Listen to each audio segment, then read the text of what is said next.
La chaîne CNews qui a choqué tout le monde en assimilant l'IVG à la première cause de mortalité dans le monde. Tout de suite, la vie du pape François, regardez.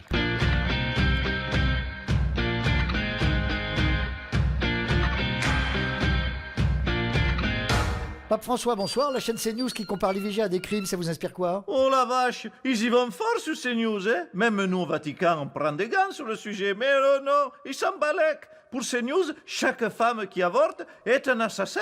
Oui, mais enfin, c'est très choquant, non? Mais c'est surtout problématique, parce que maintenant au Vatican, ils veulent tous avoir ces news dans leur bureau. Déjà que les prêtres étaient fans de Morandini, on allait savoir pourquoi, mais alors maintenant, ils veulent canoniser Pascal Praud. Oui, on rappelle quand même la base, hein. L'avortement est un droit et ce n'est en aucun cas un meurtre.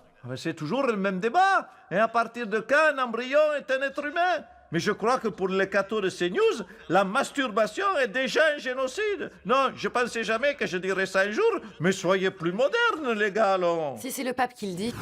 Pour parler du silence de l'aile gauche de la Macronie, François Hollande est notre invité ce soir.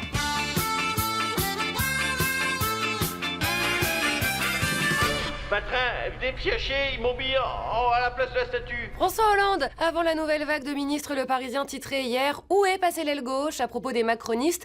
Vous avez une réponse? Ah, aucune. Mais je crois qu'il faut absolument lancer une alerte enlèvement. Ceci est une alerte enlèvement. Nous sommes sans nouvelles de la gauche dans la politique d'Emmanuel Macron.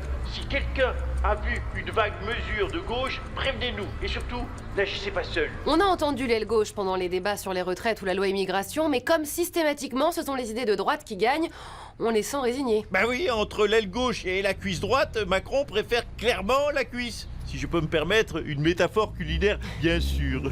Et marier mes deux passions, manger et dire du mal de Macron. Olivier Véran, bonsoir. Voilà, en même temps je peux pas faire de miracle. Attendez-moi dans le bureau, Mme Pierrepont. Qu'est-ce que vous faites concrètement dans cette clinique? Tout, augmentation mammaire, augmentation des lèvres, augmentation des fesses, mais vous savez, celle qui m'intéresse le plus, c'est l'augmentation de mes revenus. Ouais, je crois que ça s'est un petit peu vu. Rachida Dati, vous connaissez cette clinique? Alors toi, tu refais une fois allusion sur le fait que j'aurais pu avoir recours à la chirurgie esthétique, et je prends ton putain de chien de Spitzlin de mes et je te l'enfonce dans le jusqu'à ce que tu aboies du rectum, sale p***. Oh bah dis donc, qu'est-ce qu'on aime son style. Elle va manquer à la culture. Pape François, un commentaire? Vous savez que pour le Vatican, l'élection de François Hollande est la dernière preuve d'un miracle sur Terre. Eh oui, il y a des choses qu'on n'explique pas. Emmanuel Macron, vous êtes plus De Gaulle ou Pompidou? Ah mais De Gaulle, hein, il a fait la guerre, lui. Wow, c'est d'ailleurs pour ça qu'on va parler de moi dans le livre d'histoire. Voilà. Je déclare la guerre à la Chine. Wouh, wouh, wouh, wouh. Allez, venez vous battre les Chinois, les maubiettes, là. Venez, wouh, wouh, wouh. Ah oui, il est chaud, hein. Heureusement qu'il maîtrise le nunchaku. Allez, salut à tous. Ah, ouf, putain.